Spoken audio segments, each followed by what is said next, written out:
எல்லோருக்கும் வணக்கம் நண்பர்களே. அடுத்த வாரத்தில் மிகவும் மார்க்கெட் ஒரு பதற்றமான சூழ்நிலையில் இருக்கு. நிஃப்டி எப்படி மூவ் பண்ணும், மேலையா கீழையா அப்படின்ற ஒரு மிகவும் ஆர்வமான ஒரு தகவல் தான் இப்போ நம்ம பார்க்க போகிறோம். அதாவது இந்த யூஎஸ் ஈரான் வார் டென்ஷன் அப்படின்ற தகவல் எடுத்து பார்த்தீங்கன்னு வச்சுங்களேன், இந்த ரோடு எங்கே போகுது, இந்த ரோடு எங்கேயும் போகல, இங்கேயே தான் இருக்கு அப்படின்ற மாதிரி ஈரான் வார் ரெண்டு பேரும் கையெழுத்து போட மாட்டேங்கிறாங்க. ஒரு குறிப்பிட்ட வார் நிறுத்திக்கலாம் அப்படின்ற அக்ரிமெண்ட்ல கையெழுத்து போட மாட்டேங்கிறாங்க. சும்மா மாற்றி மாற்றி என்னத்தையாவது ஒன்று பேசிக்கிட்டு இருக்கிறதுனால இந்த யூஎஸ் ஈரான் வார் டென்ஷன் அப்படியே தான் இருக்கு. நம்மளுக்கு இருக்கக்கூடிய ஒரே ஒரு பெனிஃபிட், இந்த க்ரூட் ஆயில் தொடர்ந்து இறங்கு முகமாக இருக்கிறது. அது ஒன்று தான் இப்போதைக்கு நம்மளுடைய இந்திய பொருளாதாரத்துக்கு, இந்திய ஸ்டாக் மார்க்கெட்டுக்கு இருக்கக்கூடிய ஆதரவான ஒரே ஒரு ஜீவன். இவனை மட்டும் அடுத்த வாரத்தில் எதையாவது ஒன்று குண்டை கிண்டை போட்டு மறுபடியும் ஏற்றி விட்டாங்கன்னா நம்ம காலி. இது எல்லாத்தையும் விட மிகவும் பதற்றமான ஒரு விஷயம் என்ன அப்படின்னு பார்த்தீங்கன்னா, ஆர்பியினுடைய இன்ட்ரெஸ்ட் ரேட் டெசிஷனில் எங்காவது இன்ட்ரெஸ்ட் ரேட் ஏற்றிட்டாவோ அல்லது ஜிடிபியினுடைய எஸ்டிமேஷனை குறைச்சி கொடுத்தாவோ, இன்ஃப்ளேஷனுடைய எஸ்டிமேஷனை அதிகப்படுத்தி கொடுத்தாவோ நம்மளுடைய மார்க்கெட்டில் ஒரு பதற்றமான ஒரு சூழ்நிலை அப்படின்றது இருக்குது. இது போக பெருசாக ரெண்டு ஆப்பு என்பது ரெடி ஆகிக்கிட்டே இருக்குது. என்ன ஆப்பு அப்படின்னு பார்த்தீங்கன்னா, அமெரிக்காவினுடைய மார்க்கெட் தொடர்ந்து உச்சத்துக்கு மேலே உச்சம் போயிட்டு இருக்கா. ஏங்க, ஏறினவன் என்னைக்கு இருந்தாலும் ஒரு நாள் இறங்கித்தானங்க ஆகணும். என்னைக்காவது ஒரு நாள் அவன் இறங்கி வீக் ஆகித்தான் ஆகணும். இப்படியே ஏணி வச்சு ஏறிக்கிட்டே போவானா? ஸோ நாஸ்டாக் இண்டெக்ஸ் என்பது மிகவும் அதிகமாக ஏறி இருக்கிறது. அதே மாதிரி டவ் ஜோன்ஸ் இண்டெக்ஸ் என்பதை பார்க்கும் பொழுதும் அவனும் மிகவும் அதிகமாக நிற்காம ஏறி இருக்கான். இதுக்கு முன்னாடி நிற்காம ஏறினப்பெல்லாம் கீழே விழுந்திருக்கான்ல இந்த டவ் ஜோன்ஸ் இண்டெக்ஸ். அதே மாதிரி அமெரிக்காவினுடைய நாஸ்டாக் 100 இண்டெக்ஸுமே ஏறினதுக்கப்புறம் கீழே இறங்கிட்டு தானே ஏறி இருக்கான். அப்போ இன்னொரு முறை இறங்கினான்னா, ஏறும்போது நம்மளுக்கு இவனுக்கு உதவி செய்யலை, ஆனால் இறங்கும் போது கண்டிஷனாக நம்மளை இறக்கி விடுவாங்க கிரவை பிடிச்சவங்க அப்படின்ற மாதிரி. இந்த அமெரிக்க மார்க்கெட் கிராஷ் இது அடுத்த வாரத்தில் ஏதாவது வருவதாக இருந்தால் அது நம்மளுக்கு ஒரு பதற்றமான ஒரு சூழ்நிலை ஏற்படுத்தும்.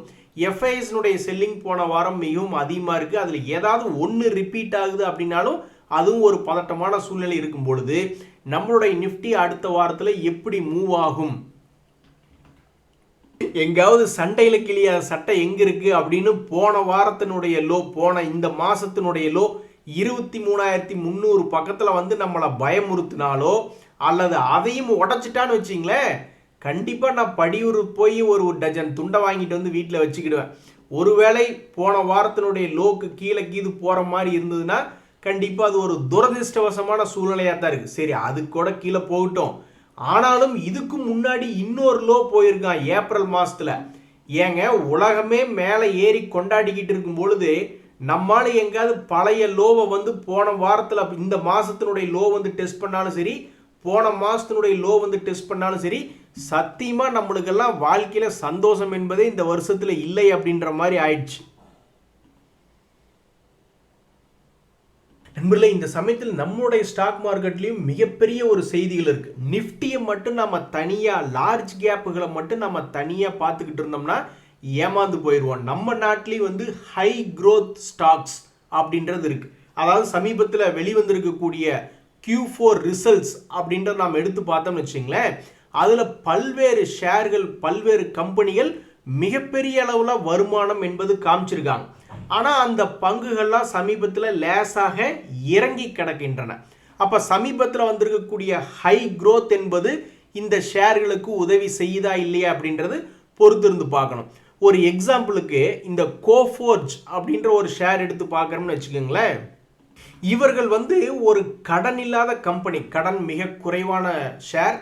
இவங்க கொடுத்துருக்கக்கூடிய ரிசல்ட் சீசன் பார்த்தீங்கன்னா 666 666 கோடி லாபம் அப்படின்னு சொல்லி கொடுத்துருக்காங்க. அதே மாதிரி இவங்களுடைய சேல்ஸ் என்பது 4450 கோடி. எங்கேயா ஆர்டிஃபிஷியல் இன்டெலிஜென்ஸ் இவங்களை பாதிச்சிருக்கு அப்படின்ற மாதிரி இது ஒரு ஐடி சர்வீசஸ் கம்பெனி தான். இருந்தாலும் தங்களுடைய லாபங்கள் என்பது இம்ப்ரூவ் பண்ணி காமிச்சிருக்காங்க. ஸோ இந்த சமயத்திலே இன்ஃபோசிஸ், டிசிஎஸ், விப்ரோ அப்படின்னு எல்லா ஷேர்களும் கீழே விழுந்து கிடக்கு. ஆனால் இவன் காமிச்சிருக்கக்கூடிய ஒரு பர்ஃபார்மன்ஸை வச்சுக்கிட்டு சமீபத்தினுடைய லோலிருந்து 40% ஏறிய ஒரு ஷேராக இந்த கோஃபோர்ஜ் இருக்கு. இருந்தாலுமே இந்த ஷேரில் இதுக்கு முன்னாடி 2024 மிகப்பெரிய ஒரு வருமானம், 2025லையும் மிகப்பெரிய வருமானம், 2026ல் இன்னும் பழைய ஹை 2000 ரூபாய்க்கு இன்னும் அவன் போகல. ஸோ மீதி இருக்கக்கூடிய 30-40% கம்ப்ளீட் பண்ணிட்டு அப்புறமா கீழே விழுகுமா, அல்லது இங்கிருந்தே கீழே விழுந்து இன்னொரு ஆப்பர்ச்சுனிட்டிக்கு இது ஏற்படுத்துமா? ஸோ இந்த சென்டர் பாயிண்ட்லேருந்து இந்த ஸ்டாக் எந்த பக்கம் மூவ் ஆகும் அப்படின்றதான் இப்போ ஸ்டாக் மார்க்கெட்டில் ஹை க்ரோத் காமிச்சிருக்கக்கூடிய இந்த கோஃபோர்ஜ் ஷேரில் ஒரு கேள்வியாக இருக்குது. இரண்டாவதாக ஹை க்ரோத் இருக்கக்கூடிய ஷேர் நீங்கள் பார்க்குறது முத்தூட் ஃபைனான்ஸ். இவன் ஹை க்ரோத்தாக இருந்ததுனால இவனுக்கு வீழ்ச்சி என்பதே இல்லை. 200 டேஸ் மூவிங் ஆவரேஜ் கீழே பெருசாக வீழ்ச்சி அடையலை. இப்போ கூட இந்த வருஷத்தில் கீழே வந்து விழுந்தா மறுபடி 2800லேருந்து ஒரு பிக்கப் ஆகி மறுபடி 200 டேஸ் மூவிங் ஆவரேஜ் கிட்டேயே இந்த முத்தூட் ஃபைனான்ஸ் என்பது சுற்றிக்கிட்டு இருக்கு. இவன் வாழ்க்கையிலேயே 2023க்கு அப்புறம் இப்போதான் முதல் முறையாக சின்னதாக ஒரு வீக்னஸ் வந்திருக்கு. இப்படி வந்திருக்கக்கூடிய நிலைமையிலும் முத்தூட் ஃபைனான்ஸ் அப்படின்ற ஷேர்னுடைய Q4 ரிசல்ட்ஸ் பார்க்கும்போது, டேய் உன்னை ஒருத்தனை தாண்டா நாங்கள் பார்த்துருக்கோம். 2023ல் 3000 கோடி லாபம், நிறைய கம்பெனிகள் ஒரு 50% ரைஸ் பண்ணி ஒரு 4000 கோடி அப்படின்ற மாதிரி ரைஸ் பண்ணியிருக்கு. சிலது 100% ரைஸ் பண்ணி 6000 கோடியில் நம்ம பார்த்துருக்கோம் கடந்த 3 வருட க்ரோத். ஆனால் இந்த ஷேர் தன்னுடைய சேல்ஸ் 3275லிருந்து 3 டைம்ஸ் இன்க்ரீஸ் பண்ணி 9289 கோடின்னு சமீபத்திய குவார்டர்லி ரிசல்ட்ஸில் காமிச்சிட்டு 3397 கோடி வருமானம், அதுவும் 2 டைம்ஸ் இன்க்ரீஸ் பண்ணியிருக்காங்க. 1000 கோடி எங்கே, 3397 கோடி எங்கே. ஸோ மிகவும் அதிகமான வருமானம் செஞ்சிருக்கக்கூடிய high growth sector Muthoot Finance. அவனுக்கு இதுவரை 3 வருஷமாக வீழ்ச்சி இல்லை. இனி இந்த வருஷத்தில் என்ன இவன் செய்வான் அப்படின்றத பொறுத்து இருந்து பார்க்கணும். இப்போதைக்கு மிகவும் சென்டர் பாயிண்ட்ல இந்த முத்தூட் ஃபைனான்ஸ் என்பது சுத்திக்கிட்டு இருக்கு. இந்த சமயத்தில் இன்னும் 2 ஷேர்கள் எக்ஸாம்பிளுக்கு பார்த்தோம்னா, மரியாதை தெரியாத பசங்கப்பா இவங்க அப்படின்ற மாதிரி இந்த குவார்டர்லி ரிசல்ட்ஸ்ல மிகவும் அற்புதமான வருமானம் 75 கோடி, அதிலிருந்து டபுள் பண்ணி 131 கோடி, 131 கோடி, அதிலிருந்து இம்ப்ரூவ் பண்ணி 362 கோடி அப்படின்னு 3 குவார்டர்களையும் ஏறுமுகமாக இந்த JSW சிமெண்ட் என்பது தன்னுடைய ரிசல்ட்டை காமிச்சிருக்கு.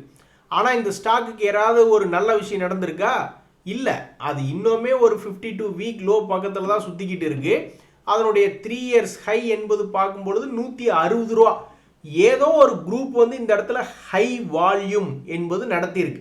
இந்த ஹை வால்யூம் இந்த ஸ்டாக்கை வித்துட்டு போகணும்னு நினச்சி ஹை வால்யூம் பண்ணியிருக்காங்களா, அல்லது இங்கிருந்து புதுசாக இந்த ஸ்டாக் வந்து பிரேக் அவுட் ஆகிருக்கு, பிரேக் அவுட் ஆகிட்டு மேல் நோக்கி கீது போகிறானா அப்படின்றத நம்ம பொறுத்து இருந்து தான் பார்க்கணும். ஸோ இந்த ஸ்டாக்கில் அதிகமான வால்யூம் என்பது நடந்திருக்கு, ஹை க்ரோத் என்பது காமிச்சிருக்கா. இந்த முத்தூட் ஃபைனான்ஸ் மாதிரியோ அல்லது இதுக்கு முன்னாடி முதல்ல பார்த்த அந்த கோஃபோர்ஜ் மாதிரியோ டபுக்குன்னு ஒரு 40% மேலே ரெக்கவரி என்பதெல்லாம் இந்த ஸ்டாக் இது வரைக்கும் காட்டல. என்ன காரணம்? ஏன்னா மேபி இவன் வந்து சிமெண்ட் செக்டராக இருக்கிறதுனால இன்ஃப்ராஸ்ட்ரக்சர் வந்து கொஞ்சம் ஸ்லோவாக தானே மூவ் ஆகிறாங்க இப்போ சமீபத்தில், LNT முதல் கொண்டு. அது மாதிரியா என்ன காரணம் அப்படின்றது தெரியல. பட் இவன் காமிச்சிருக்கக்கூடிய குவார்டர்லி ரிசல்ட்டுக்கும் இதில் நடந்திருக்கக்கூடிய வால்யூமுக்கும் இந்த ஸ்டாக் தற்போது பெருசாக உதவி என்பது மார்க்கெட்டில் கிடைக்கல. இன்னொரு ஷேர் என்ன அப்படின்னு பார்த்தீங்கன்னா, இந்த ஏரிஸ் லைஃப் சயின்சஸ். இந்த ஃபார்மா பசங்களே நம்ப முடியாது. திடீர்னு பார்த்தா மேலே ஏறுவாங்க, திடீர்னு பார்த்தா கீழே இறங்குவாங்க. இவன் என்ன பண்ண போறான்னு தெரியல. இப்போதைக்கு 52 வீக் லோவில் இருக்கக்கூடிய இந்த ஏரிஸ் லைஃப் சயின்சஸ் அப்படின்ற ஷேர் அவங்களுமே தங்களுடைய குவார்டர்லி ரிசல்ட்ஸில் 279 கோடி லாபம் அப்படின்னு காமிச்சிருக்காங்க. இதில் வந்து அதர் இன்கம் அப்படின்றதுல பெருசாக வரல. பட் நிறைய பேர் டேக்ஸில் வந்து நிறைய அக்கௌண்டிங் சைடு ஏதாவது அட்ஜஸ்ட்மெண்ட் வருதா என்னன்றது தெரியல. ஐடியா ஷேர்லேருந்து ஆரம்பித்து ஏகப்பட்ட பேர் வந்து இந்த டேக்ஸ் இடத்துல வந்து மைனஸில் காமிச்சு நிறைய பேர் டபக்குன்னு பெரிய பெரிய ப்ராஃபிட்டாக கொண்டு வர்றாங்க. எப்படி பார்த்தாலும் இது வந்து ப்ராஃபிட் பிஃபோர் டேக்ஸ் அப்படின்னு நம்ம பார்க்கும் பொழுது அங்கே ஒரு இம்ப்ரூவ்மெண்ட் என்பது தான் போன குவார்ட்டருக்கு இந்த குவார்ட்டருக்கு காமிச்சிருக்கு. ஸோ இந்த ஏரிஸ் லைஃப் சயின்சஸ் என்பது ஒரு ஃபார்மா செக்டரை சார்ந்த ஷேர். ஈவன் இந்த Q4ல ஹை க்ரோத் என்பது லாபம் மூலியமாக காமிச்சிருக்கான். ஸோ இந்த ஷேரை நம்மளுடைய ஷேர் மார்க்கெட் என்ன செய்ய போகிறது அப்படின்றத பொறுத்து இருந்து தான் பார்க்கணும். இதுதாங்க நண்பர்களே டாப் 4 ஹை க்ரோத் ஸ்டாக்ஸுக்கு சம் எக்ஸாம்பிள்ஸ். நண்பர்களே, இன்னும் ஒரு மிக முக்கியமான தகவல். அதாவது சமீபத்தில் ஸ்டாக் மார்க்கெட்டில் பல்வேறு நியூஸ் இருக்குது. ஸோ அடுத்த வாரத்தில் நம்மளுடைய மார்க்கெட் வாழ்வா சாவா, பழைய ஹையை நோக்கி போகுதா அல்லது பழைய லோவை உடைச்சிட்டு புதிய லோ போகுதா அப்படின்னு பயம் காட்டி கொண்டு இருக்கக்கூடிய இந்த நேரத்தில் ஒருவேளை மார்க்கெட் ரெக்கவரி ஆகுது அப்படின்னா சமீபத்தில் நியூஸ்ல இருக்கக்கூடிய பல்வேறு பங்குகள் தன்னுடைய வாலட்டிலிட்டி காமிப்பாங்க. அஃப்கோர்ஸ் இந்த ஜியோ ஃபினான்ஸ், எஃப்எஸ்எல் இதெல்லாம் வந்து 100 ரூபாய் ஸ்டாக்குகள் கிடையாது. பட் இருந்தாலும் இந்த ஸ்டாக்குகள் வந்து சில நியூஸ் இருக்கிறதுனால இந்த குரூப்ல கொண்டு வந்து ஆட் பண்ண வேண்டிய ஒரு சூழ்நிலையா போயிடுச்சு. ஸோ 100 ரூபா ரேஞ்சில் இருக்கக்கூடிய இந்த எஸ் பேங்க் அப்படின்ற ஷேர் தற்போதைய விலை எங்க இருக்கு, உச்சத்தில் இருக்கா அல்லது கீழே இருக்கா அப்படின்னு பார்த்தீங்கன்னா உச்சத்தில் இருக்கான். சமீபத்தில் வெறும் 17 ரூபாயில வந்து கீழே விழுந்த ஷேர் தான். அதுக்கப்புறம் இப்போ பர்சன்டேஜ் கணக்கில் பார்த்தா 35% என்பது ஏறி விட்டது. 35% எத்தனை முறை இந்த ஒரு வருஷத்தில் ஏறி இருக்கான் பார்த்தீங்களா நண்பர்களே, இதுலயே 100% கணக்கு என்பது ஆகிவிட்டது. ஸோ இப்போ மறுபடியும் 4வது முறையாக இதே 23 ரூபாய்க்கு வந்திருக்கக்கூடிய எஸ் பேங்க் அப்படின்ற ஷேர் அடுத்தது 100 ரூபாய்க்கு கம்மியாக இருக்கக்கூடிய ஷேர்ல ஏதாவது ஒரு மாற்றம் வருமா, தன்னுடைய பழைய ஹையை 4வது முறையா உடைக்குமா அல்லது மறுபடியும் கீழே விழுந்து இன்னொரு ஆப்பர்ச்சுனிட்டிக்கு இது கொடுக்குமா அப்படின்ற மாதிரி 100 ரூபாய்க்கு கம்மியா இருக்கக்கூடிய ஷேர்கள்ல ஃபோக்கஸ்ல இருக்கக்கூடிய ஷேர்ல ஃபர்ஸ்ட் இந்த எஸ் பேங்க் அப்படின்றது வருது. ரெண்டாவது பாத்தீங்கன்னா இந்த ஐஎஃப்சிஐ அப்படின்ற ஒரு ஷேர். இது வந்து பாத்தீங்கன்னா என்எஸ்சியினுடைய ஐபிஓ வருது. ஐபிஓ வரும்பொழுது இவங்களுக்கு தன்னிடம் இருக்கக்கூடிய என்எஸ்சி ஷேர்களை விற்கிறதுனால எக்கச்சக்கமான பணம் கிடைக்கும் அப்படின்ற ஒரு நம்பிக்கையில தான் கடந்த 1.5 வருஷமாக எஸ் பேங்க் மாதிரியே இவனும் தன்னுடைய உச்சத்துக்கு வருவதும் கீழே விழுந்து மறுபடியும் ஒரு 30-40% சம்பாதிச்சு தர்றதாக இந்த ஒரு வருஷத்துல பண்ணியிருக்கான். இப்ப மறுபடியும் இந்த ஷேர் தொப்புன்னு கீழே ஒரு 20-30% கீழே விழுந்து இன்னொரு ஆப்பர்ச்சுனிட்டி தரப்போகுதா அல்லது 1.5 வருஷமா ஆடிக்கிட்டு இருக்க எப்படி இந்த வருஷத்துல என்எஸ்சியினுடைய ஐபிஓ வரும்பொழுது இது ஏதாவது தன்னுடைய பழைய உச்சத்துக்கு போய் ஏற்கனவே லாக் ஆனவங்கள காப்பாற்றி விட போகுதா? ஸோ 100 ரூபாய்க்கு கீழே மறுபடியும் ஆப்பர்ச்சுனிட்டி தரப்போகுதா அல்லது புதிய உச்சத்துக்கு போக போகுதா அப்படின்னு ஃபோக்கஸ்ல இருக்கக்கூடிய ஷேர்கள்ல இந்த ஐஎஃப்சியும் ரொம்ப முக்கியமான ஒரு இடத்துல இருக்கு. அடுத்தது என்பிசிசி இந்தியா அப்படின்ற ஷேர் சரியான வாலட்டிலிட்டிக்கு பிறந்தவன் அப்படின்ற மாதிரி இந்த ஷேரினுடைய பழைய ஹையை பாருங்க எவ்வளவு அசால்ட்டா வந்து ஒரு முறை தொட்டுட்டு கீழே வந்து பெரிய வீக்காய் கீழே எல்லாம் போகல, அங்கே ஒரு யூட்டர்ன் ஆகி மேலே தொட்டுட்டு இப்போ மறுபடியும் கீழே வந்து டச் பண்ணிட்டு இப்போ அதெல்லாம் பார்த்துக்கிட்டு தான் நியூஸ்களில் வந்துகிட்டு இருந்தது. இந்த மாதிரி 1 இயர் லோ பக்கத்தில் வந்து விழுந்த ஷேர்கள் அப்படின்ற நியூஸ்ல இந்த என்பிசிசி எல்லாம் சமீபத்தில் 75 ரூபாயில இருந்த ஷேர் தான். அதுக்கப்புறம் இப்போ நம்ம 100 ரூபாயில பார்க்குறோம். இனி எதிர்காலத்தில் தன்னுடைய பழைய ஹை 130ல பார்க்க போறோமா அல்லது பழைய ரேட்டு 70 ரூபா எதையும் முதல்ல பார்க்க போறோம் அப்படின்ற ஒரு ஆர்வத்தில் 100 ரூபாய்க்கு கீழே இருக்கக்கூடிய ஷேர்கள் அல்லது 100 ரூபாய்க்கு கிட்ட ட்ரேட் ஆகிட்டு இருக்கக்கூடிய ஷேர்கள்ல இந்த என்பிசிசி இந்தியா அப்படின்ற ஷேர் ஒன்றா இருக்கு. இன்னொரு ஷேர் வந்து இந்த டூர் டிராவல் இண்டஸ்ட்ரீஸ் எல்லாம் சமீபத்திய பட்ஜெட்ல ஓரளவுக்கு நல்லா இம்ப்ரூவ்மெண்ட் கொண்டு வரணும் அப்படின்ற மாதிரிலாம் பேச்சுக்கள் இருந்தது. ஸோ அந்த சமயத்தில் வந்து அப்போவும் இது ஒன்றும் பெருசாக மேல் நோக்கி ஏறி வரல. ஆக்சுவலாக இந்த தாமஸ் குக்கில் ஸ்மார்ட் மணி கான்செப்டுக்காரங்க படு தோல்வி என்பது அடைஞ்சிருக்காங்க.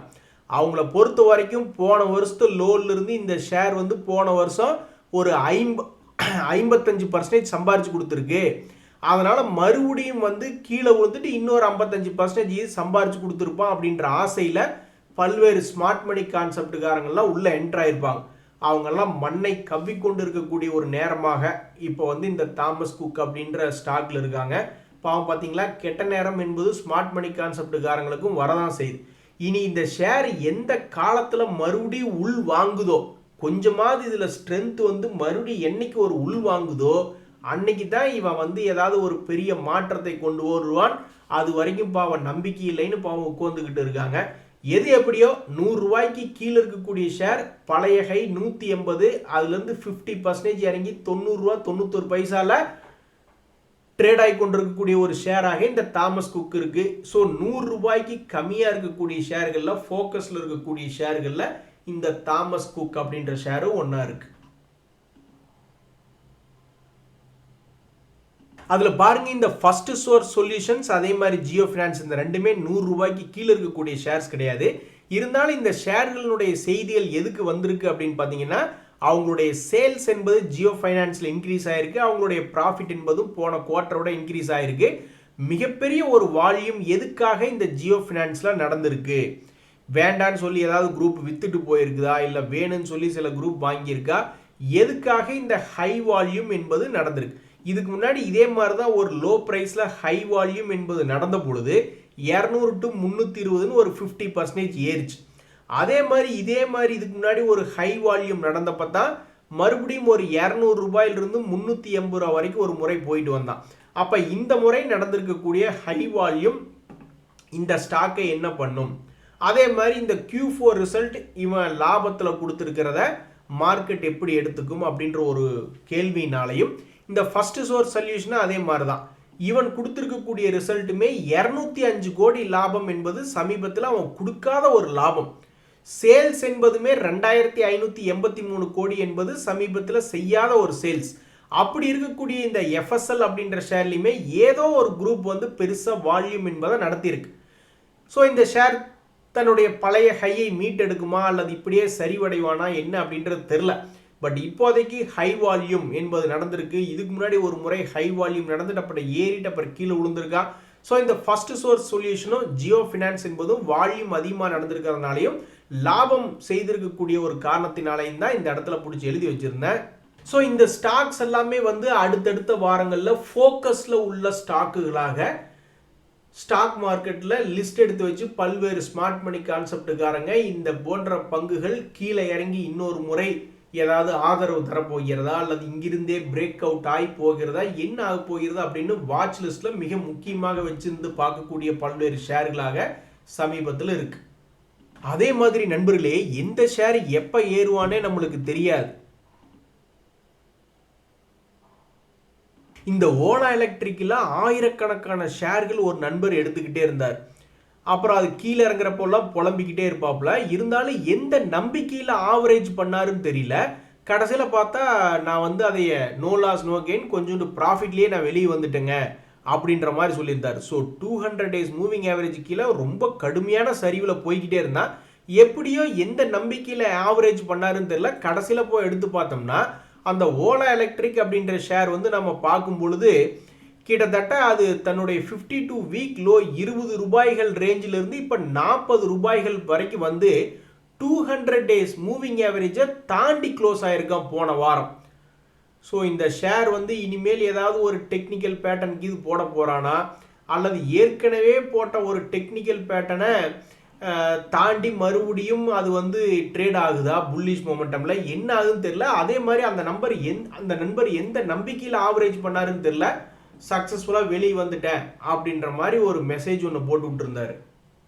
இதெல்லாம் தான் நண்பர்களே இந்த வாரத்தில் மிக முக்கியமான செய்திகளாக இருக்குது. இன்றைய தகவல் அனைத்து உங்களுக்கு உதவி எனக்கு மகிழ்ச்சி. ரொம்ப நன்றி, வணக்கம்.